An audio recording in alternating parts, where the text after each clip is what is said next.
تراویح سنت مؤکدہ ہے. سنت مؤکدہ کہتے ہیں جو فرض کی طرح اور واجب کی طرح تو نہیں ہوتی، لیکن وہ عام سنتوں کی طرح بھی نہیں ہوتی کہ اس کو چھوڑنے والے کو ملامت ہی نہ کی جائے، تو اس کو سنت مؤکدہ کہتے ہیں. عام سنتوں سے زیادہ تاکید ہے اس کی، کیونکہ نبی صلی اللہ علیہ وسلم نے جہاں بھی صیام رمضان کا ذکر کیا، قیام رمضان کا بھی ساتھ میں ذکر کیا. دن کا روزہ رات کا قیام، دن کا روزہ رات کا قیام. تو یہ قیام کیسے ہوگا؟ نبی صلی اللہ علیہ وسلم نے 3 دن یہ قیام کر کے بتایا کہ ایسے ہوگا. اس میں کتنی رکعتیں پڑھی یہ معلوم نہیں. پھر حضرت عمر رضی اللہ تعالیٰ عنہ کے عمل سے ہمیں پتہ چلا کہ بھئی وہ اس طرح سے 20 رکعتیں ہوں گی، کیونکہ پھر پوری دنیا میں حضرت عمر نے اسی کو رائج کیا اور چاروں اماموں کا اس پر اتفاق ہوا کہ 20 رکعت سے کم تراویح نہیں ہے.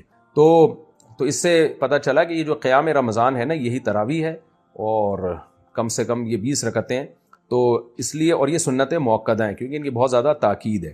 تو سنت مؤکدہ کا حکم یہ ہے کہ مرد ہو یا عورت دونوں کے لیے ایک ہی حکم ہے، الگ الگ نہیں ہے. ہاں، مرد بہتر ہے کہ جماعت سے پڑھیں، جماعت سے سنت مؤکدہ نہیں ہے، خوب سمجھ لیں. انفرادی طور پر بھی پڑھ سکتے ہیں مرد ہو یا عورت، لیکن جماعت سے پڑھنا افضل ہے، کیونکہ حضرت عمر نے جماعت قائم کی تھی، اور اس لیے تاکہ قرآن ختم ہو لوگوں کا. جن کو قرآن پڑھنا آتا ہے وہ جماعت کرائیں، جن کو نہیں آتا وہ قاری کے پیچھے سنیں.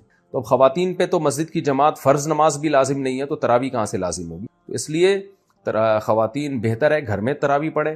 مسجد جانا چاہیں تو ہماری رائے تو یہی ہے کہ اس زمانے میں ان کو مسجد جانے کی بھی اجازت ہے، حدیث میں اس کی ثبوت ملتا ہے. اور تراویح میں تو ہمیں ملتا ہے کہ اسلاف اپنے عورتوں کو بھی تراویح کی نماز میں لایا کرتے تھے.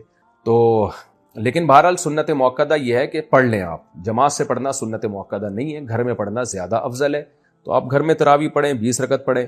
اور سنت مؤکدہ کا حکم یہ ہے کہ کبھی کبھار چھوٹ جائے تو انشاءاللہ گناہ نہیں، کوئی حرج نہیں ہو، اس میں کوئی گناہ نہیں ملے گا. اور اگر کسی عذر سے چھوڑ دیں تو ویسے ہی کوئی حرج نہیں ہے، کیونکہ فرض واجب بہرحال نہیں. تو بہت زیادہ تھکاوٹ ہو تو چھوڑی جا سکتی ہے، اور کبھی تھکاوٹ نہ بھی ہو تو کبھی ویسے ہی بھی چھوڑی جا سکتی ہے، لیکن کنٹینیو چھوڑنے کی عادت نہ بنائیں. لیکن ویسے ایک جنرل نالج کے لیے بتا دوں، جو پڑھتے ہیں پراپر پڑھتے ہیں، جو نہیں پڑھتے پھر وہ چھوڑتے ہی ہیں. یہ تراویح ایسی چیز نہیں ہے 2 دن پڑھ لی 1 دن چھوڑ دی. تو جو ایسے کرتا ہے وہ پھر چھوڑا ہی رکھتا ہے. تو جو پڑھتے ہیں وہ کنٹینیو پڑھتے ہیں. تو نبی صلی اللہ علیہ وسلم نے بہت زیادہ تراویح کی فضیلت بیان کی ہے، قیام رمضان کی فضیلت بیان کی ہے، جس کو بعد میں اسلاف نے نام تراویح کا دیا. تو آپ کو چاہیے کہ اس سے قدر ادر کہ یہ سنت مؤکدہ ہے یا غیر مؤکدہ، آپ یہ فضیلت حاصل کریں. کیونکہ شاعر نے کہا ہے تمتع من شمیم عرار نجد فما بعد العشیۃ من عراری، کہ ایک خوشبو ہوتی ہے جیسے رات کی رانی کی خوشبو، یہ رات کے بعد ختم ہو جائے گی. تو تراویح کی فضیلت بھی رمضان کے بعد ختم. تو اس بحث میں پڑھے بغیر کہ سنت مؤکدہ ہے یا غیر مؤکدہ ہے، واجب ہے یا نہیں، اس بحث میں پڑھے بغیر آپ کنٹینیو پڑھ لیں، کیونکہ ثواب بہت ہے اس کا. اور یہ عید کا چاند نظر آتے ہی آپ کے پاس یہ آپشن ختم ہو جائے گا. لیکن حکم یہی ہے کہ سنت مؤکدہ ہے. انڈیا سے پوچھا میرا حمل بار بار ضائع ہو جاتا ہے، کسی نے بتایا کہ یہ شیطانی حرکت ہے، کیا یہ صحیح ہے؟ صحیح ہے تو اس سے نجات کیسے ملے گی؟ جس نے بتایا ہے اس نے شیطانی حرکت کی ہے. باقی حمل کا بار بار ضائع ہونا یہ تو خواتین میں نارمل ہے، کوئی بیماری ہو سکتی ہے، کوئی مسئلہ ہو سکتا ہے. تو اس کے لیے گائنی کی ڈاکٹرز ہیں، بڑی ایکسپرٹ ڈاکٹرز بھی ہیں، آپ ان سے رابطہ کریں. تو یا کوئی ماہر حکیم ہو، طبیبہ ہو، ماہر ہو. حکیموں میں 2 نمبر بہت ہوتے ہیں، تو اس لیے 1 نمبر حکیم کو تلاش کریں. کوئی ماہر ہو تو اس سے بھی علاج کیا جا سکتا ہے، کیونکہ پرانا مرض ہے یہ. تو انشاءاللہ آپ ٹھیک ہو جائیں گی. میں بھی دعا کرتا ہوں اللہ آپ کو اس بیماری سے نجات عطا فرمائے. نو شہر و فیروز پاکستان سے، اگر قرآن پاک یاد ہو اور ایام حیض میں زبانی پڑھا جائے تو کیا یہ صحیح ہے یا نہیں؟ نہیں، حیض میں قرآن نہیں پڑھ سکتے، اس پہ میں مدلل کے لیے ریکارڈ کروا چکا ہوں. سیف الدین ضیاء دہلی سے، میرے امتحان شروع ہونے والے ہیں جس کا ٹائم 12:30 ہے، تو میں ظہر کی نماز کس وقت ادا کروں گا؟ بھائی مجھے نہیں پتا آپ کے یہاں ظہر کے ٹائم شروع کب ہوتا ہے ختم کب ہوتا ہے. تو امتحان اگر 12:30 پہ شروع ہو رہا ہے اور ظہر کا وقت پہلے شروع ہو جاتا ہے تو پہلے پڑھ لیں ظہر کی نماز.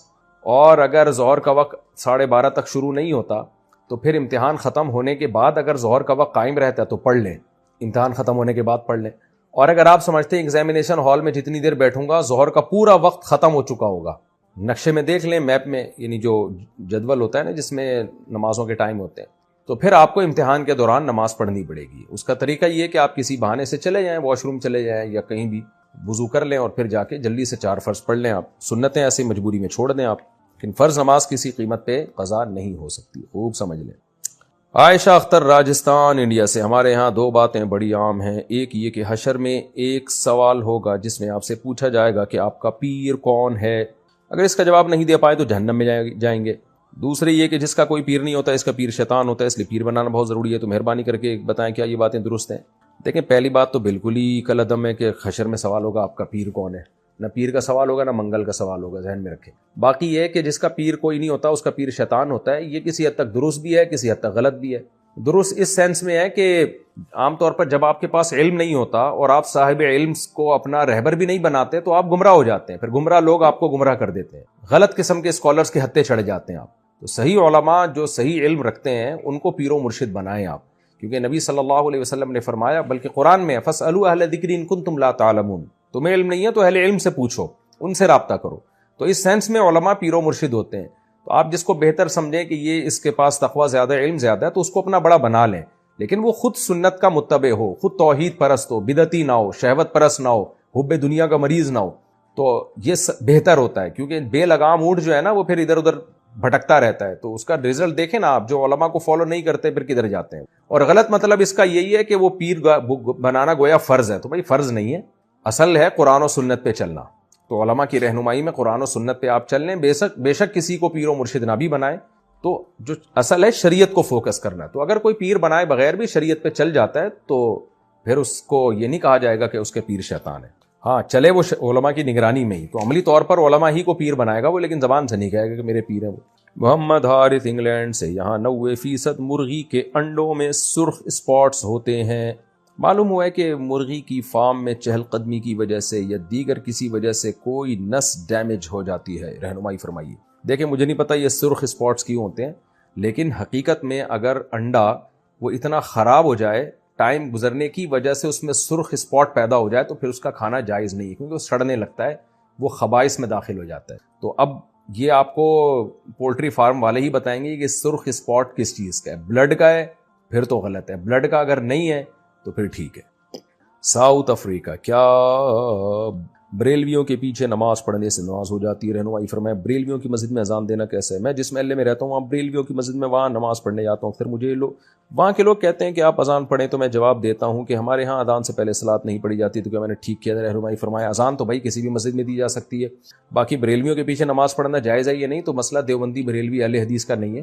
جو بھی توحید پرست ہو اس کے پیچھے نماز پڑھنا جائز ہے، اور جو بھی مشرک ہو اس کے پیچھے نماز جائز نہیں ہے، چاہے وہ دیوبندی ہو، چاہے وہ اہل حدیث ہو، چاہے وہ بریلوی ہو. تو اب شرک کسے کہتے ہیں؟ اللہ کے سوا کسی اور کو یہ سمجھنا کہ وہ اسباب سے ہٹ کے میری مدد کر سکتا ہے، تو یہ شرک ہے. تو چاہے وہ دیوبندی کرے چاہے اہل حدیث کرے. بعض دیوبندی بھی ایسا کرتے ہیں کہ وہ ایسے ان کے عقیدے خراب ہو گئے ہیں کہ وہ شرکی حد تک پہنچے ہوئے ہیں. ایسے پیر و مرشد جاہل ہیں دیوبندیوں میں بھی، کہتے ہیں اپنے آپ کو دیوبندی ہیں، لیکن ان کے یہ عقیدے ہیں کہ نبی صلی اللہ علیہ وسلم جو ہے، ہم جہاں سے آپ کو پکاریں آپ ہماری جواب کا جواب دیتے ہیں اور ہماری پکار پہ لبیک کہتے ہیں. اس طرح کے ان کے بھی عقیدے ہیں. بریلویوں میں بھی ایسے لوگ ہیں، اور شاید اہل حدیث میں بھی ہوں ایسے، لیکن میرا خیال ہے اہل حدیث میں ذرا مشکل ہی ہے اس طرح کے لوگ ہوں. لیکن جاہل پیر جہاں بھی ہوں گے، تو کیونکہ اہل حدیثوں میں تصوف نہیں ہے تو ان میں یہ چیزیں ذرا کم ہیں، لیکن دیوبندیوں میں بھی کم ہیں، لیکن یہ نہیں ہے کہ نہیں ہے. بعض دیوبندی ہم نے پیروں میں دیکھے ہیں جاہل قسم کے، تو وہ اصل میں دیوبندی ہیں ہی نہیں، لیکن لیبل ان کے ساتھ دیوبندیوں کا لگا ہوا ہے. اور بریلویوں میں بھی جو مستند ان کے علماء ہیں وہ اس شرک کی نفی کرتے ہیں، لیکن جو بہت ہی ایکسٹریم لیول پہ گئے ہوئے ہیں وہ یا رسول اللہ مدد اور نبی صلی اللہ علیہ وسلم کو ہر جگہ حاضر ناظر سمجھتے ہیں جسم کے ساتھ، تو یہ شرک ہے.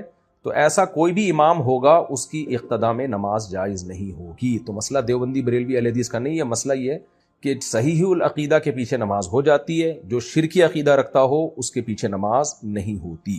عبداللہ آفریدی یو کے سے، یہاں پر ایک مسجد میں بریلوی لوگ اذان سے پہلے اور اذان کے بعد بھی کچھ پڑھتے ہیں، تو ان کے پیچھے نماز پڑھ سکتے ہیں یا نہیں؟ یہ مسئلہ بھی میں نے بتایا ہے کہ بات دیوبندی بریلوی کی نہیں ہے، بات یہ ہے کہ جس کا عقیدہ شرکیہ ہو، چاہے وہ دیوبندی ہو، چاہے بریلوی ہو، چاہے اہل حدیث ہو، اس کے پیچھے نماز نہیں ہوگی. اور جس کا عقیدہ شرکیہ نہیں ہے اور اسلام کے بنیادی عقیدوں کا وہ منکر نہیں ہے، اس کے پیچھے نماز ہو جائے گی، چاہے بریلوی ہو، چاہے دیوبندی ہو، چاہے اہل حدیث ہو. انڈیا سے کسی نے پوچھا ہے، میرا ایک لڑکی سے نکاح ہوا تھا جس کو میں بالکل بھی پسند نہیں کرتا تھا اور نہ اب کر رہا ہوں. عجیب آدمی ہے بھائی. جب سے یہ نکاح ہوا ہے اس وقت سے اب تک بے سکون ہوں، میری صحت بھی بہت خراب ہے، جب بھی اس سے بات کرتا ہوں تو اور بھی بے سکونی ہو جاتی ہے، نفرت ہوتی جا رہی ہے، کسی بھی چیز میں دل نہیں لگ رہا، میرے حالات بہت خراب ہیں، دل جیسے بجھ سا گیا ہے، میرے حالات کی وجہ سے میرے والدین پر بھی برا اثر پڑ رہا ہے، میں کیا کروں؟ آپ ایک اور شادی کر لیں میرے بھائی، اس بیچاری کو آپ چھوڑیں گے تو آج کل پتہ ہے طلاق کے بعد لڑکیوں کا ہوتا کیا ہے. اور دوسری بات آپ کی غلطی ہے، آپ کو دیکھ بھال کے شادی کرنی چاہیے تھی. اگر آپ کو بالکل بھی پسند نہیں تھی تو آپ اڑ جاتے. آپ نے دوسرے کی زندگی کو اپنی ماں باپ کی بھینٹ کیوں چڑھا دیا بھائی؟ لڑکا کہتا ہے میرے ماں باپ کا دباؤ تھا. بھائی صاحب آپ جو ہے نا ماں باپ کے کہنے میں آ کے آپ کسی لڑکی کی زندگی آپ برباد کر رہے ہو. تو آپ کو اگر نہیں کرنی تھی آپ کہہ دیتے کہ بھائی یہ نہیں ہو سکتا, میں کسی صورت میں قبول نہیں کروں گا. دیکھا ہی ہوگا نا آپ نے, یا بغیر دیکھے کر لیا آپ نے. تو اب اگر آپ نے اس کو دھوکہ دیا اور اس بیچاری کو جو ہے نا ماں باپ کے کہنے پر نہ چاہتے ہوئے بھی شادی کر لی, تو اس میں لڑکی کا کیا قصور ہے؟ تو اس صورت میں ہم کبھی بھی طلاق کا مشورہ نہیں دیتے. لڑکیوں کے ساتھ حالات بہت خراب ہو جاتے ہیں طلاق کے بعد. تو آپ کے پاس اللہ نے ایک آپشن دیا, 3 مزید شادیاں کریں آپ. اور میں انشاءاللہ آپ کو دعوے سے کہتا ہوں جب آپ ایک اور شادی کریں گے تو اس پہلی بیوی سے بھی آپ کو محبت ہو جائے گی, کیونکہ آپ کی ایک ڈیزائرز ہیں جو جسمانی ڈیزائرز ہیں, وہ جب دوسری بیوی سے پوری ہوں گی تو اس کو آپ اس طور پر قبول ذہن کر لے گا کہ بھائی چلو میرے نکاح میں یہ پہلی عورت ہے جو میرے نکاح میں آئی ہے. انسان کو پہلی بیوی سے اس بیس پہ بھی محبت ہوتی ہے کہ میں جب کما رہا تھا تو پہلی عورت میری زندگی میں آئی ہے. تو یہ بھی ایک وجہ ہوتی ہے. اب آپ دیکھیں نا, لوگوں کی بیوی بوڑھی ہو جاتی ہے پھر بھی لوگ محبت کر رہے ہوتے ہیں. کیوں بھائی؟ یہ میری جو ہے نا زندگی میری اس کے ساتھ گزری ہے. تو میں مشورہ آپ کو نہیں دوں گا. باقی شرعی حکم کیا ہے؟ شرعی حکم یہ ہے کہ مرد جب طلاق دینا چاہے کسی معقول وجہ سے وہ طلاق دے سکتا ہے, بشرطے کہ طہر میں پاکی کے ایام میں 1 طلاق دے, ہم بستری کیے بغیر, وہ جو طلاق کا سنت طریقہ ہے. تو اس طریقے سے طلاق دیں گے, طلاق ہو تو جائے گی, لیکن بہرحال شریعت نے اس کو ناپسند کیا. اب غض الحلال, حلال ہونے کے باوجود ناپسند کیا. تو حلال ہے آپ کے لیے ایسی لڑکی کو ڈیورس دینا, لیکن بہرحال ناپسندیدہ کام ہے. تو ناپسندیدہ کام کے کبھی بھی مشورے نہیں دیے جا سکتے, اور خاص طور پر اپنی بہن بیٹیاں جو آپ کی بیٹیاں بعد میں ہوں گی ان کو سامنے رکھ کے سوچیں کہ طلاق کے بعد بیچاری لڑکیوں کا حشر کیا ہوتا ہے. اس لیے آپ ان کو اتنا زیادہ بوجھ دل پہ نہ لیں, ایک اور شادی کریں اور اس کے ساتھ جو ہے انشاءاللہ اس کے بعد آپ کے دل میں اللہ اس کی محبت بھی انشاءاللہ ڈال دے گا. انڈیا سے کسی نے پوچھا ہے رمضان میں نفلی عبادت کرنا افضل ہے؟ نفلی عبادت کہاں کرنا افضل ہے؟ گھر میں کرنی چاہیے یا مسجد میں؟ تمام تر نفلی عبادتیں گھر میں کرنا ہی افضل ہیں. ہاں مسجد میں بھی کی جا سکتی ہیں, بعض دفعہ گھر میں دل نہیں لگ رہا ہوتا تو مسجد میں کر لیں, لیکن افضل یہی ہے کہ نبی صلی اللہ علیہ وسلم سے جو ثابت ہے گھر میں. البتہ اشراق کی جو نماز ہے نا, اس میں جو حدیث میں آتا ہے کہ فجر پڑھ کے وہیں بیٹھے رہیں, تسبیح کریں, اور سورج جب طلوع ہو جائے اچھی طرح سے تو پھر 2 رکعت پڑھ لیں, تو وہ مسجد میں ہی. اس کے علاوہ جو ہے گھر میں پڑھنا زیادہ افضل ہے, لیکن نہ کرنے سے بہتر ہے کہ کہیں بھی کر لیں, بھلے گھر میں نہیں تو مسجد میں ہی کر لیں, اس چکر میں چھوڑیں نہیں. انڈیا سے سعودی عرب سے کسی نے پوچھا ہے خواتین کے لیے تبلیغی جماعت میں جانے کے بارے میں کیا حکم ہے, رہنمائی فرمائیں. ایک ہی راستہ خواتین کے لیے ڈھنگ کا رہ گیا ہے, جہاں وہ پردہ سیکھتی ہیں, جہاں وہ حیا سیکھتی ہیں, اس کے بارے میں بھی حکم پوچھ رہے ہیں. میں تو کہہ رہا ہوں یہ حکم میں اپنی بیویوں کو لے جایا کرو تبلیغ میں میرے بھائی, بہت فائدہ ہوگا. جن لوگوں نے اپنی عورتوں کو تبلیغ میں لے کر گئے ان کے گھروں میں معمولات زندہ ہو گئے ہیں, تسبیحات تلاوت کی پابندی ہو گئی ہے, تو لے جایا کریں. انڈیا سے کسی نے پوچھا ہے کسی نے بینک میں 1 لاکھ روپے جمع کیے اور ان پیسوں پر بینک نے اس شخص کو بیاج یعنی سود دیا. ان بیاج کے پیسوں کا وہ شخص کیا کرے گا, اس کی وضاحت کریں. غلط کام کیا اس نے, بینک میں کیوں سودی بینک میں رکھے. بہرحال اب رکھ لیا تو جو سود ملا ہے اس کو لے لے اور ثواب کی نیت کے بغیر صدقہ کر دے. عرفان صاحب ہندوستان سے پوچھتے ہیں ہم 6 بہن بھائی ہیں اور 2 بھائی اور 4 بہنیں. الحمدللہ میری ماں اور باپ ٹھیک ہیں اور میرے ساتھ رہ رہے ہیں.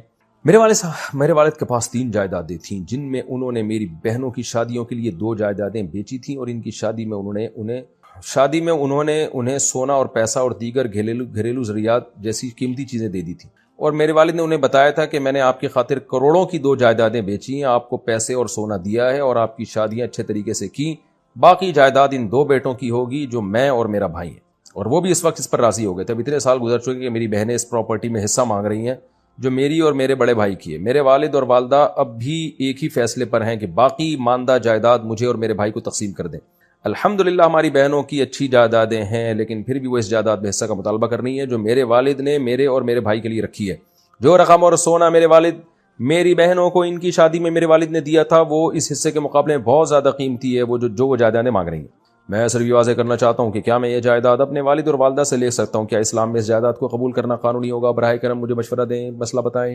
دیکھو ابھی آپ کے والد صاحب زندہ ہیں تو اس میں نہ بہنوں کا حق ہے نہ آپ کا حق ہے, لیکن آپ کے ابا نے جب کروڑوں کی جائیدادیں یا کروڑوں روپے بیٹیوں کو دے دیے تو اب ابا کو چاہیے کہ اتنا ہی پیسے بیٹوں کو بھی دیں.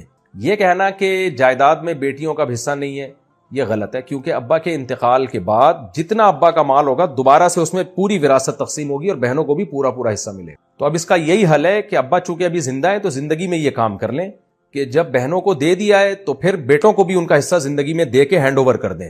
یہ کہنا کافی نہیں ہے کہ میرے مرنے کے بعد بیٹیوں کا حصہ نہیں ہے, نہ, ابا کا انتقال ہوگا تو مرنے کے بعد دوبارہ بیٹیوں کا حصہ ملے گا، کیونکہ وراثت مرنے کے بعد اس کا حق ثابت ہوتا ہے، تو جو حق ثابت ابھی ہوا ہی نہیں ابا وہ اس سے دستبردار کر ہی نہیں سکتے، تو اس لیے ابھی سے ابا بیٹوں کو دے کے ہینڈ اوور کر دیں گے تو ٹھیک ہو جائے گا، نہیں کریں گے تو اس جائیداد میں بیٹیوں کا پورا پورا حصہ ہوگا۔ وحید احمد ضلع مستونگ بلوچستان سے، مفتی صاحب میرا سوال یہ ہے کہ کیا خرگوش حلال ہے یا نہیں؟ اکثر لوگ کہتے ہیں کہ حرام ہے، غلط کہتے ہیں بھائی، خرگوش حلال ہے، اس کی حلت حدیث سے ثابت ہے۔ خرگوش اصل میں شاید حرام اس لیے کہتے ہیں، خر کہتے ہیں گدھے کو عربی میں، اور گوش کان کو کہتے ہیں، تو گدھے جیسے اس کے کان ہوتے ہیں نا، تو شاید اس وجہ سے لوگ سمجھتے ہیں کہ یہ گدھے کے حکم میں ہے، تو لوگوں کو بتا دیا جائے کہ یہ گدھے جیسا کان ہے، خالی ہے، خود گدھا نہیں ہے یہ، تو کان نہ کھائیں آپ، باقی باڈی کھا لیں آپ۔ تو باقی خرگوش حلال ہے، صحیح حدیث سے یہ بات ثابت ہے اور اجماع امت سے ثابت ہے، کھا سکتے ہیں۔ پاکستان سے کسی نے پوچھا ہے فرض نماز میں پڑھے جانے والے نفل کھڑے ہو کر پڑھنے چاہیے یا بیٹھ کر؟ کھڑے ہو کر پڑھنے چاہیے نوافل، فرض نماز کے بعد یا کبھی بھی جب نفل پڑھتے ہیں تو کھڑے ہو کر پڑھنے میں ڈبل ثواب ہے، بیٹھ کے پڑھنے میں آدھا ثواب۔ عرفان صاحب ہندوستان سے پوچھتے ہیں ہم 6 بھائی بہن ہیں، 2 بھائی اور 4 بہنیں۔ اچھا یہ تو ہو گیا مسئلہ۔ شہباز احمد بہار انڈیا سے، کیا بنا توبہ کے قضا نماز ہو جائے گی؟ کافی بار میں جان بوجھ کر نماز چھوڑ دیتا ہوں، پھر جب وقت ملتا ہے تو اس کی قضا پڑھ لیتا ہوں، جبکہ میں توبہ نہیں کرتا اور دل میں نیت بھی نہیں ہوتی کہ آئندہ نہیں چھوڑوں گا، تو کیا ایسے میں میری نماز ہو جائے گی؟ قضا کرنا نماز کا سب سے بڑا گناہ ہے، چھوٹا گناہ نہیں ہے، تو یہ ہلکی بات نہیں ہے جو آپ نے لکھ دی کہ میں نماز قضا کر دیتا ہوں۔ بھائی آپ نماز اللہ نہ کرے قضا ہو جائے، سچی توبہ بھی کریں اور پھر اپنے اوپر کوئی سزا بھی رکھیں، کوئی کفارہ دیں، جرمانہ دیں اپنے اوپر، تاکہ نماز قضا ہونے سے اپنے آپ کو بچائیں، کھانا چھوڑ دیں ایک ٹائم کا جب جو نماز آپ سے چھوٹتی ہے، تو توبہ کرنے سے باقی یہ کہ گناہ معاف ہوتا ہے اور آئندہ آپ دوبارہ سے پھر عزم کریں نماز پڑھنے کا، لیکن یہ چھوٹا گناہ نہیں ہے، یہ ذہن میں رکھیں۔ پاکستان کے نے پوچھا اگر ایک ہی کمرے میں نماز پڑھی جا رہی ہو اور دوسری طرف کوئی آواز بند کر کے موبائل استعمال کر رہا ہو، یعنی کوئی تصویر یا ویڈیو ہی دیکھ رہا ہو اور موبائل کی پچھلی سائڈ نماز پڑھنے والے کی طرف ہو، تو کیا نماز قبول ہو جاتی ہے؟ پتہ نہیں کیا پوچھا ہے، ایک کمرے میں نماز پڑھی جا رہی ہے اور دوسری طرف کوئی آواز بند کر کے موبائل استعمال کر رہا ہو، ہاں تو نماز آپ کی ہو جائے گی، وہ پیچھے بیٹھا ہوا ہے جو مرضی کر رہا ہے، آپ کا اس سے کیا لینا دینا۔ پاکستان سے پوچھا کیا صدقے کے پیسوں کو سر کے اوپر سے وار کر دینا جائز ہے؟ ہمارے ہاں نئی دلہن جب گھر آتی ہے تو صدقے کے پیسوں کو یا مرغی کو اس کے اوپر سے وارا جاتا ہے، کیا یہ صحیح ہے؟ جہالت والی بات ہے، یہ نہیں کرنا چاہیے۔ وہ ایک یوٹیوب پہ میں نے کلپ بھی دیکھا تھا، مرغی کو اوپر سے گزارا، اس نے بیٹ کر دی، تو اور پھر مرغیاں ذبح کر کے صدقہ کرنا یہ بھی عجیب سی چیز ہے، لوگ سمجھتے ہیں خون بہنے سے بلائیں ٹلتی ہیں، تو جس غریب کو دینا ہے تو مرغی کی قیمت ہی دے دو اس کو، آپ وہ جو چاہے گا خرید لے گا، تو یہ دلہن کے اوپر سے نہیں گھمائیں، بس ویسے ہی صدقہ کر دیں اور پیسے صدقہ کیا کریں، مرغیاں نہ گھمایا کریں۔ مسیح الرحمان حیدرآباد انڈیا سے، سعودیہ میں رہتا ہوں، فیملی کے ساتھ اس سال حج کرنے کا ارادہ ہے، مگر میرے والدین جو کہ انڈیا میں رہتے ہیں انہوں نے اب تک حج نہیں کیا، کیا والدین کو حج کرائے بغیر میں اپنی بیوی کو حج پر لے جا سکتا ہوں؟ اس کے بارے میں کیا حکم ہے؟ اگر آپ پر حج فرض ہو چکا ہے تو آپ پہلے حج کر لیں، اگر ماں باپ پہ حج فرض تھا تو پھر ان کو کرا دیں آپ، لیکن اگر ان پہ حج فرض نہیں ہے آپ پہ ہے تو پھر آپ پہلے کر لیں، ماں باپ کو پھر بعد میں کرا دیے۔ اور اگر یہ بات ہے کہ آپ پہ حج فرض ہے اور آپ بالکل ینگ ہیں اور ماں باپ اتنے بوڑھے ہو چکے ہیں کہ آپ کو خطرہ ہے کہ اگلے سال ان میں ہمت نہیں رہے گی، تو پھر ڈیلے کرنے میں بھی کوئی حرج نہیں ہے، پھر ماں باپ کو پہلے کرا دیں اور اگلے سال پھر آپ کر لیے۔